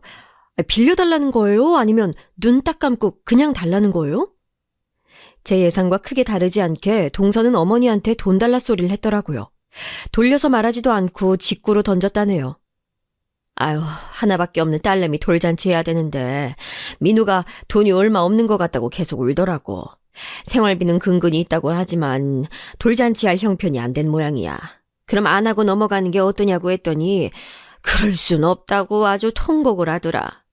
하여간 어쩌겠어. 돈도 못 벌고 있고 아들 상태가 그러니 이건 내 죄로 알고 해줘야지 뭐. 결국 어머니는 고민하다가 몇백 보내주신 것 같더라고요. 전 이 부분에 대해서 크게 불만을 갖진 않았어요. 우리의 돌잔치 할 때도 어머니는 적지 않게 보태주시기도 했었거든요. 그런데 저렇게 드러내놓고 달라고 말을 한 게 좀 그렇더라고요. 아무튼 돌잔치에 제 딴에는 금반지를 해가지고 세 가족이 같이 갔는데 그날 보니까 동서 얼굴이 좀 많이 상해 있긴 했었어요. 나름 이때 메이크업도 받고 이것저것 했을 텐데 아기 낳고 난 이유라고 하지만 피부도 안 좋고 얼굴이 많이 어두워졌더라고요. 그걸 보니 힘들긴 힘든 것 같아서 약간 좀 그랬는데 얘기 나눠보니 어쩜 그렇게 여전히 철이 없는 걸까요? 형님 오셨어요? 저 진짜 미치겠어요. 애가 맨날 울고 잠도 안 자고 저를 못 살게 한다니까요. 근데 민우 씨, 아니 애 아빠는 애를 같이 봐주지도 않고 빨래도 안 하고 설거지도 제대로 안 해요. 형님 좋겠어요. 아주버님은 돈도 잘 벌고 집안일도 같이 해주잖아요. 제가 결혼을 잘못한 것 같아요. 하필 이런 말을 그나마 시부모님이 안 계신 곳에서 했기 때문에 다행이라고 생각해야 하는 걸까요? 저도 적당히 맞장구를 쳐주긴 했지만 정말 동서는 한 번 만나고 오면 온갖 기가 딸리는 것 같더라고요. 그런데 이때 동서가 어찌나 욕심껏 굴던지 이날 왔던 손님들도 수군수군대는 눈치였어요. 그날 행사를 하고 애기 돌잡이 같은 걸 했는데 마치고 나서 선물 주는 것도 엄청 인색하게 굴고 어떻게든 손님들한테 돈을 조금이라도 더 뜯어내려고 하더라고요. 그때 사회 보시던 MC분조차도 이렇게 말하실 정도였어요. 아이고, 우리 애기 어머니가 어떻게든 용돈 더 받게 하려고 혈안이 되셨네요. 그래도 오늘 돈 제일 많이 주신 분이 10만 원이죠. 그 정도 챙기셨으면 되지 않을까요? 이렇게 말하니까 동서는 얼굴이 시뻘개져서는 아주 심술이 그득그득한 거예요. 그걸 또 드러내놓고 말을 해서 기분이 나빴는지 모르겠지만 암튼 동서가 껴있는 행사는 뭘 하던 피곤하더라고요. 근데 역시나 그렇게 빼먹을 거 빼먹어 놓고는 그 해에 있던 명절에는 또 안 온다는 거예요. 이때 저도 어이가 없어서 직접 전화를 했죠. 동서, 이번 명절 때 못 온다며? 왜? 애기 돌도 지났고 이제 좀 데리고 다닐만 하지 않아? 어머님이랑 아버님도 보고 싶어 하시는데 한 번 오지 그래. 서방님이랑 차 타고 그냥 한 번에 쓰고 오면 되잖아. 그런데 동서는 계속 앵앵거리는 말투로 자기 혼자 너무 힘들어 죽겠다는 듯 딱 잘라 거절을 하는 거예요. 형님, 우리 애기가 낯선 데 가면 너무 힘들어해서 저도 죽겠어요. 돌잔치 때 보셨죠? 얘 진상이 장난 아니라니까요? 어딜 가던 땡깡 부리고 고래고래 소리 지르고. 그래서 저 어디 못 가요. 이번에 형님 다녀오시면 됐죠? 저희랑은 돌잔치 때 얼굴 뵀는데 또 봐서 뭐해요? 이렇게 그냥 더 말할 시간도 주지 않고 자기 바쁘다면서 전화를 끊어버리더군요. 그때쯤부터 저는 이제 동서랑 완전히 뭔가 정리를 해야겠다 싶더군요. 분명히 눈에 보이는 관계가 있긴 하지만 그냥 이 사람은 이런 사람이라고 정의해두고 멀리하고 싶어졌어요. 당시 저도 직장에서 무리하게 워킹맘으로 일하면서 살아왔던 보람은 있었던 건지 승진도 하게 되었고 일이 되게 많아졌거든요. 이미 신경 쓸 부분이 많다 보니 그쪽으로 마음을 두게 됐고 애도 순조롭게 크고 있다고 생각하고 있었어요. 그런데 갑작스레 애 어린이집에서 일이 터지고 만 거예요. 이날 전화를 받았을 때 상황은 정말 두고두고 아찔한 기억으로 남게 될 것 같아요. 수정이 어머님 안녕하세요. 저 다름 아니라 수정이가 친구랑 놀다가 그만 다쳐서 얼굴에 상처가 났어요, 어머님. 잠깐 원으로 오셔야 할 것 같아요. 회사에서 바쁘게 뛰어다니면서 커피 한 잔 들이킬 시간 없이 움직이던 중 이런 전화를 받게 된 거예요. 택시 타고 아이 어린이집으로 가는 와중에 도통 제정신일 수가 없더라고요. 그렇게 도착하고 난 뒤 이마 쪽과 광대뼈 쪽이 펄해져서는 약이 번들번들하게 발라져 있는 우리 애를 마주하게 됐어요. 선생님, 이게 무슨 일이에요, 다. 어떻게 된 거예요? 거의 넋이 나가서 다그치듯 물었던 저에게 돌아온 대답은 이렇더라고요. 친구랑 같이 밀고 놀다가 부딪히게 됐어요. 어머님, 병원 다녀왔는데 크게 흉지지는 않을 거라고 하시더라고요. 선생님은 거의 울 것 같은 표정으로 저에게 이리 말씀하시는데 아무리 그렇다 해도 여자애가 너무 얼굴에 크게 상처를 입은 느낌이 들었어요. 이때 저는 꽤나 마음에도 상처를 입고 대체 내가 뭐 하려고 애 맡기고 회사를 다니나 거기서 승진해서 뭘 하나 싶더군요. 하지만 제가 회사에 있건 집에 있건 간에 아이는 어린이집을 가야 했을 테고 달리 방도도 없었을 테니 그럭저럭 마음은 다시 원래 상태로 돌아오긴 했어요. 그러던 차에 동서한테 연락이 온 거예요. 아주 심각한 내용으로 말이죠. 형님, 저희 지영이가 어린이집에서 너무너무 힘든 상황에 놓여 있었더라고요. 선생님이랑 지금 싹 다 고소할까 생각 중이에요. 저 어떡해요? 이렇게 말하면서 엉엉 오열을 하는데 저도 비슷한 시기에 애가 기관에서 다쳤던 일이 있으니까 마음이 안 좋긴 했어요. 그 기분을 같은 엄마로서 모르는 건 아니었으니까요. 게다가 동선의 아기는 훨씬 어린데 어린이집에서 친구들이랑 놀다가 다친 것도 아니고 선생님이 애를 제대로 안 먹이기도 했고 울면 무작정 울리거나 고함을 지르는 등 별일이 다 있었나 봐요. CCTV 보여달라고 해도 보여주지 않으려고 하고 진짜 미칠 것 같아요, 형님. 가슴이 찢어져요. 우리 지영이 내가 뭐 때문에 지금 참고 열심히 살고 있는데. 사실 어디까지나 제 기준에서 볼 때 동서가 뭘 얼마나 열심히 살고 있는지는 잘 모르겠더라고요. 딱히 일을 다니고 있는 것도 아니고 그 어린 애기랑 둘이 있는데 애도 어린이집에 일찍 보냈으니까요. 다행히 서방님이 지금 직장을 구하신 것 같지만 수입이 많지도 않아 보였고 집안 분위기가 안 좋긴 했어요. 암튼 동서를 따라서 저도 알아봐주기도 하고 제가 아는 주변 지인들 힘을 빌려서 어떻게든 조카인 지영이를 돕겠다고 노력했었어요. 어머님 아버님도 손녀가 힘든 상황에 놓였었다는 걸 아시곤 너무 괴로워하시더라고요. 저 역시 맨날 철없고 자잘한 사고를 치는 동서라지만 그래도 자식을 둔 문제는 너무 가슴 아프잖아요. 최대한 동서 편에 서서 일들이 잘 마무리되도록 도와주긴 했어요. 그러나 참 뭐랄까요? 이렇게 다 무마가 되었으면 좋겠는데 아기가 입은 마음의 상처는 쉽게 사라지지 않더라고요. 이후 동서가 아무리 어르고 달래도 놀랬던 부분은 잘 다스려지지 않아서 그렇게 울고 경기를 일으켰나 봐요. 아무래도 이쯤부터는 저도 원치 않게 어디까지나 자식을 둔 엄마 마음을 갖고 동서와 연락을 자주 하게 됐습니다. 그래서 지영이는 지금 좀 어때? 아직도 먹으면 토하고 그래? 다른 것 좀 내가 보내줘 볼까? 그랬더니 동서는 또 훌쩍거리면서 많은 고민들을 털어놓더군요. 아니요, 이제 좀 먹어요. 근데 저 이제 얘도 슬슬 어린이집 새로운 곳에 보내야 할 것 같아요. 제 마음 같아선 계속 끼고 있고 싶은데 남편 수입이 시원치 않거든요. 지금 살고 있는 집도 너무 작고 집주인은 맨날 전화해서 애 우는 소리 시끄럽다고 화내고요. 진짜 너무 서러워요.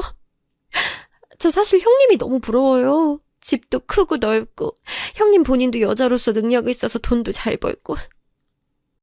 여기쯤 내용이 이어지는 게 어째 너무 청승맞다 싶었는데 이 뒤에 한 소리는 저도 모르게 움찔해서 뭐라고 하게 되더군요. 그러면서 처음으로 동서가 좀 짠하단 생각이 들었어요. 우리 지영이가 너무 안 됐어요, 형님. 나 같은 엄마 말고 형님 같은 엄마 만났으면, 부자 엄마 아빠 만났으면 더 잘 살았을 텐데, 그런 일도 안 당했을 텐데. 어머, 동서, 무슨 말이야. 그런 말이 어딨어. 동서 좋은 엄마야. 그런 말 하지 마. 그만하면 애기 잘 키웠잖아. 혼자서 어디도 안 맡기고 씩씩하게 애기 잘 키웠잖아. 그건 사고야. 그냥 사고로서 일어난 일인데 왜 그렇게 자책을 해? 살다 보면 별일 다 있다. 더 큰 일도 많아. 앞으로 살려면 독하게 마음먹고 준비를 해야지. 그런 약한 소리 하는 거 아니야. 하다 오죽했으면 저런 말까지 할까 싶고 동서 말 맞다나 저렇게 힘들어하는 엄마 아래에서 불안정한 상태로 있는 조카 지영이도 안쓰럽게 느껴졌어요. 아무튼 그렇게 조금씩 저랑 연락도 잦아지고 동서도 어느 정도는 마음을 둘 때가 있다고 느꼈는지 명절 때 아기를 데리고 왔더라고요. 서방님이랑 같이 오긴 했지만 서방님도 그새 마음고생 많이 하고 힘들었는지 어째 갈수록 더 지쳐 보이고 말라가는 것 같았어요. 저도 모처럼 다들 모인 거라서 좋은 게 좋은 거라 나름 전도 꽤 붙이고 음식들을 갖고 갔답니다. 어머니 역시 본인에게 너무 짠한 둘째네 부부라서 그런지 동서와 서방님이 오니 안쓰러워하실 뿐이었어요. 동서는 뭔가 다 의욕 없어 보이는 얼굴이긴 했지만 그래도 이전과 달리 와서 이것저것 부엌 일을 같이 돕긴 하더군요. 그렇게들 다 같이 명절 아침을 맛있게 먹고 가볍게 쉬면서 가족들별로 간단하게 고스톱을 하게 됐어요. 사실 우리 시댁 분위기가 대체로 다 내성적이고 조용한 편인데 유독 동서 한 사람이 되게 외향적이고 활발한 편이었거든요. 돈도 얼마 걸어두지 않고서 슬슬 하려던 판이었는데 동서가 갑작스레 너무 의욕이 넘쳐서는 엄청 소리를 질러가면서 하는 거예요. 그걸 보고 있자니 저도 내심 그전에 동서의 이런 부분들을 싫어했던 게 떠오르는 거 있죠. 그러면 안 되는데 이제 좀 마음을 터놓고 지내보려고 했는데 또 진상같이 여겨지는 부분들이 있는 거예요. 조금 참아보려고 했는데 진짜 고스톱 하는 내내 또 완전 혈안이 되어가지고 어떻게든 돈 몇 푼 자기가 챙겨보려고 악을 쓰더라고요. 그거 보고 있다가 머리가 아파서 저는 잠깐 나와 있었는데요. 다시 들어갔는데 갑작스레 뭔가가 다 파토난 느낌인 거예요. 에? 이게 뭐예요? 끝났어요? 언제? 제가 이렇게 되물으니 동서는 얼굴이 벌겋게 상기되어서는 돈을 챙기고 있고 어머니와 아버님, 우리 남편은 뭔가 머쓱한 표정을 짓고 주변을 정리하고 있더라고요. 동서는 그냥 끝났다, 다 끝났다 소리만 번갈아가며 하더니 이제 자기네 집으로 넘어가야겠단 말만 반복하는 거예요. 이제 우리 집도 슬슬 가야지, 자기야. 엄마 아빠한테 지영이 보여드리러 가야 돼. 얼른 자기도 갈 준비해. 그러면서 대뜸 자리를 뜨려고 하는 분위기였고 실제로도 그렇게 후다닥 일어나서 애 챙겨서 나가버렸어요. 뭐가 진짜 재빠르게 눈앞에서 지나간 마냥 상황이 정리되어 버리길래 저는 어머니와 남편에게 뭐가 어떻게 된 거냐고 물었죠. 그랬더니 남편이 기가 막히다는 듯 코웃음을 치면서 말하는 거예요. 와, 웃기지도 않아서 뭐 그딴 걸 기술이랍시고 그러고 있냐, 재수 씨는. 진짜 몇 년을 봐도 적응이 안 되네, 정말. 그러자 어머니는 저희 남편을 보며 그만하라고 하시고 전 더 궁금해져서 물었어요. 그랬더니 남편은 말 못할 게 뭐가 있냐는 듯 어이없어 하면서 말하더라고요. 어머니, 아니 솔직히 이건 재수 씨가 잘못한 거 맞잖아요. 안 그래요? 자기 들어봐. 자기 아까 머리 아프다고 잠깐 나갔잖아. 아니 재수 씨가 뭔 말 같지도 않은 타짜 기술을 부리려고 했는지 그냥 그렇게 스리슬쩍 지 몫을 챙겨버렸어. 내가 어이없어서 뭐라 하려고 하는데 어머니는 막 눈치 주고 말이야. 자기 아마 그때 있었으면 재수 씨 멱살 잡았을걸. 대체 뭐 어떤 수를 썼길래 이런 말이 나오는지 이해가 안 갔지만 아무튼 뭔가 또 얍삽한 짓을 했다는 인식은 지울 수가 없더라고요. 전 못 봤어도 남편이 저렇게 화낼 정도면 어지간히 머리를 굴렸다는 건데 어머니는 또 시끄럽게 하지 말고 그냥 덮자고 하시는 거예요. 그만들 해라. 재미로 한 거잖아. 재미로. 아이, 쟤네도 뭐 사는 재미가 있겠어. 우리가 그냥 좀 봐주자. 아까 민우 녀석 와서 빼짝 말라가지고 밥 우걱우걱 먹는 거 보니까 아주 속이 터질 것 같아. 게다가 지영이는 애기가 왜 그렇게 힘도 없고 혈색도 안 좋고 작은 애도 얼굴이 다 상했더만. 그 돈 몇 푼 되는 것도 아닌데 그냥 갖고 가게 냅둬. 그거 없어서 못 사는 거 아니잖아.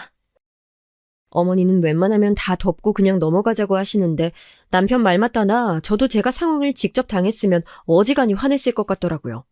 하지만 전 이미 충분히 화가 났던 게 제 딴에는 동서를 챙겨오기도 했고 신경을 써줬는데 그렇게 돈 걸린 앞에 저렇게 혈안이 되어서 누구 볼 것도 없이 으르렁거렸다는 거예요. 본인이 얼마나 힘든진 알지만 이러면 안 되는 거잖아요. 그 얼마 안 되는 돈 들고 줄행랑치듯 나가버렸다고 하니까 더 꼴보기 싫었고요. 애도 어린데 대체 왜 그러는 건지 진짜 이젠 정말로 인연을 끊어야 할 땐가 싶었어요. 이날은 아버님도 되게 황당해 하셨다고 들었거든요. 딱히 아버님이 말씀하신 건 아니고 어머니 통해서 들었어요. 니네 아버님이 뭐 평소에 며느리들이랑 말 섞는 것도 아니고 이번에도 손녀들 보니까 그냥 좋았던 것 같아. 근데 작은 애가 그렇게 어떻게든 돈 챙겨가려고 눈 볼게진 걸 보니 기가 막혔나 보더라. 나한테 묻는 거야 글쎄. 민우 많이 어렵냐고. 아니, 자기 딴에도 속상하고 어이가 없으니까 저런 말하는 거 아니냐고. 아버님이 평소에 애지간해서 자기 의견을 내시지 않는 분인데 저렇게 말씀을 하셨다니 당황스럽더라고요. 아무튼 그렇게 듣고 있다 보니 저도 도통 좋은 감정이 들지 않아서 동서랑 연락을 끊고 있었는데요. 몇 주쯤 지났을까요? 본인이 먼저 전화를 걸어오는데 저는 몇 번 피했어요. 직장에서도 받지 않았고 동서 전화번호만 봐도 스트레스가 쌓이더라고요. 이제 정말 지겹다 싶어서 피해 다니던 중 집에 와서 애 챙기고 있는데 하도 전화가 오길래 어쩔 수 없이 받았어요. 동서 무슨 일이야? 나 지금 애 챙기느라 좀 바빠. 급한 일 아니면 나중에 통화하자. 저기 형님, 잠깐 뵐 수 있을까요? 부탁이 있어서요. 일단 저는 그 순간 무조건 들어보지도 않고 안 된다고 거절했어요. 바쁘다고 말이에요. 이제 더는 동서랑 엮이고 싶지 않았거든요. 그런데 동서도 꽤 끈질기더라고요. 잠깐 제가 형님 댁 들릴게요. 한 5분만 시간 내주실 수 없을까요? 전 자기 마음대로 이렇게 남의 집에 찾아오는 게 너무 싫어서 어디 나갈 거라고 하고 거절을 했어요. 그런데 그 다음 날에도 똑같이 문자가 온 거예요.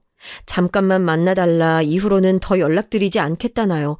이렇게까지 말이 나오니 대체 뭔가 싶어서 저도 좀 걸리긴 하더군요. 그리하여 결국 집 근처 카페에서 동서와 만나게 됐는데 이날 가기 전까지 얼마나 머릿속에 많은 생각을 하고 많은 거절의 답을 준비하며 갔는지 몰라요.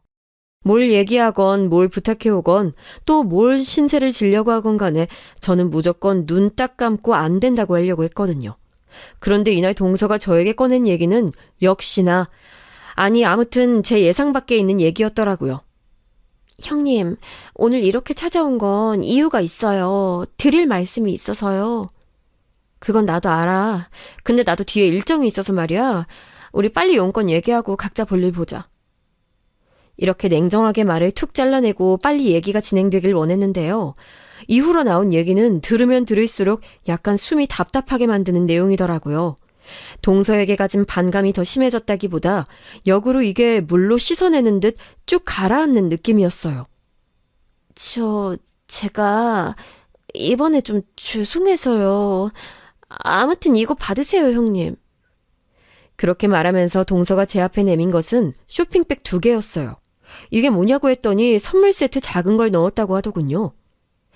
이걸 드리는 이유는 저번에 제가 어머님 댁 갔을 때 좀 짓궂게 했거든요. 고스톱을 말이에요. 여기쯤 들었을 땐 미간에 주름이 확 세게 잡히더라고요. 물론 이것도 큰 이유긴 했지만 전부는 아니고 어디까지나 그간 쌓여있던 철없음에 대해 폭발하는 계기가 된 거였으니까요. 헌데 동서는 거기서 더 이어 자기의 그간 사정을 털어놓더군요. 사실상 저도 어머니를 통해 전달들었을 뿐 본인의 속사정을 직접 듣는 건 처음이었어요. 형님, 저 그 사이에 좀 힘들었어요. 우리 지영이 어린이집에서 힘들었잖아요.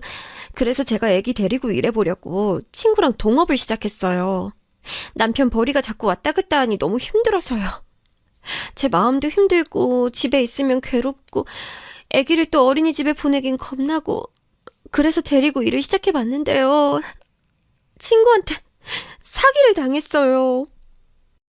동서 말론 얼마 없는 본인의 적금, 그러니까 결혼할 때 갖고 있던 돈 몇백이었나 봐요. 그걸 친구랑 동업하면서 맡긴 건데 그대로 들고 잠적했다고 하더군요. 동서는 여러모로 한계라고 생각했던 모양이에요. 그 불같은 성격에 그런 일이 터지니 자기 딴엔 그걸 분출하는 것도 아주 거칠게 했었겠죠. 그런 모습을 보고 서방님은 이혼하자는 얘기가 진지하게 나왔었던 모양이에요. 서방님이 이혼하재? 자기한테? 언제? 진짜로? 진심으로? 전 너무 놀라서 몇 번이나 물어봤어요. 그랬더니 동서는 고개를 가로젓더군요. 네, 그때는요. 지금 얘긴 아니에요.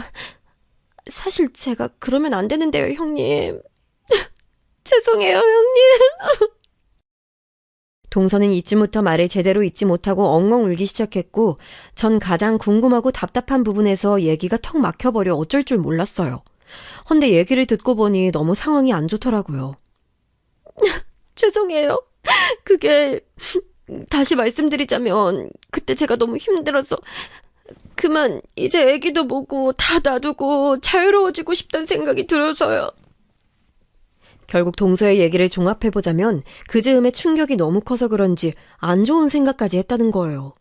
모르는 사이에 어쩌다가 상황이 거기까지 갔나 싶어 저도 꽤 놀란 상태였어요. 다행히 서방님은 이 모든 상황을 무마시켰고 상담을 받자고 데려가서 상담도 하고 치료도 하고 있었다고 하더군요. 그런 사실을 둘만 알고 있던 차에 명절날 시댁에 왔던 거예요. 그냥 다 짜증나고 너무 싫었어요. 심술도 나고 기분도 너무 변덕 심하고 하루 종일 왔다 갔다 하고 그러면 안 되는데 돈이라면 지긋지긋하면서 또 욕심도 나고 거기서 그럴 게 아닌데 너무 한심하게 제가 분풀이를 했더라고요. 아마도 이 얘기는 자기가 고스톱 판을 뒤집어서 허겁지겁 돈을 다 챙겨가 버렸던 그 얘기를 하는 것 같았어요. 일단 숨죽이고 듣고 있자니 동서는 속마음을 꺼내놓더군요. 그런데 사실 아주버님이나 어머님이나 아버님도 그렇고요. 다들 모르지 않을 텐데 그냥 계시더라고요. 아무 말 없이 제가 돈 갖고 가는 것도 다 보고 계시고 돌아와서 마음이 너무 안 좋았어요. 시댁 식구들은 다 별말 안 하는 사람들인데 나랑 우리 지영이 도와주려면 도와주지 못해주는 사람들이 아닌데 그런 분들에게 화풀이를 한 것 같아서 진짜 너무너무 수치스럽더라고요. 그러면서 동서가 제 옆에 다시 들려준 것이 바로 쇼핑백 봉투였어요. 이거 저 지난주부터 마트에서 일해요. 그때 돈 가져온 것도 그대로 갖고 있었고요. 죄송하기도 하고 어떻게 드려야 할지 몰라서 조그맣게 선물 세트를 샀어요. 얼마 안 돼요. 그래도 아무튼 죄송해요. 이거 형님네 드리려고 가져왔어요. 죄송해요. 그러면서 동서는 고개를 들지 않고 푹 숙이고 있었어요. 참, 그러고 보니 동서가 뭔가를 가족들에게 자기 손으로 사들고 온 모습은 처음 보는 것 같더라고요. 늘상 챙겨가기만 하고 자기 위주로 생각하고 멋대로 들고 나던 사람이었는데 저렇게 한없이 기가 죽어서는 이전 자리에서 본인이 잘못했다며 선물을 사가지고 왔어요. 애지간히 힘들긴 힘들었나 싶어서 저도 더 이상 말을 하기 힘들더라고요. 그리고 일순간 제 마음이 약간 저릿했던 건 동서가 그런 몹쓸 시도를 했다는 것이 핑계가 아닌 진짜 사실이었다는 거예요.